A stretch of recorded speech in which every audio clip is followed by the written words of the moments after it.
Dobrý deň, vážené dámy, vážení páni. Som rád, že vás môžem privítať na tlačovej konferencii Aliancie za rodinu k téme a politickej situácii, ktorú teraz práve zažívame. Dovoľte, aby som predstavil Luciu Labašovú, svoju kolegyňu z Aliancie za rodinu, a takisto Andreja Ralbovského, ktorý sa podieľa na tomto projekte, ktorý vám chceme dnes predstaviť. Ľudia nepoznajú svojich zástupcov. Ako sa majú rozhodnúť vo voľbách? Máme tu veľmi hrozivé predpovede demografov o tom, že Slovensko vymiera. Budúcnosť už ako keby nepatrila mladým, ale patrila starým, preto lebo tých bude najviac. Vôbec to nevyzerá ružovo aj podľa štatistík OSN, aj podľa predpovedí OSN výhľadových či mediálnych. To vyzerá tak, že Slovensko naozaj v skutočnosti vymiera a stane sa starým. Povedzme si otvorene, že ohrozenie dôchodkových pilierov je iba jedným z dôsledkov takejto politiky a zmeny zmýšľania ľudí. My potrebujeme naozaj najskôr zmenu zmýšľania. Za kľúčové považujeme zjednotenie všetkých politických subjektov na systematickej prorodinnej politike, ktorá dokáže odvrátiť tento negatívny demografický vývoj.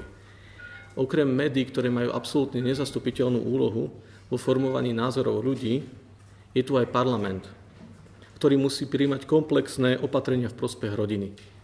Preto sme pripravili pre kandidátov do parlamentu projekt hlaszarodinu.sk.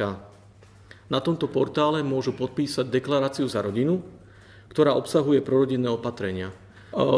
K tomuto projektu sme vlastne pred pár dňami oslovili predsedov viacerých relevantných politických strán a reakcia bola nadmieru pozitívna. Mnohé strany reagovali a poslali túto informáciu svojim kandidátom, ktorí deklaráciu podpísali. Pozitívne reagoval aj priamo pán predseda SNS, pán Danko, ktorý podpísal deklaráciu za rodinu.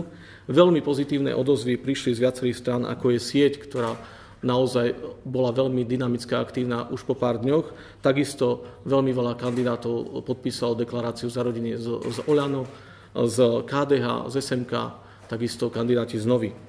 Veríme, že tento projekt sa rozbehne preto, lebo naozaj to je len pár dní, kedy sme začali, a kandidáti budú sa pridávať a podpisovať túto deklaráciu na to, aby ľudia mohli poznať ich názory.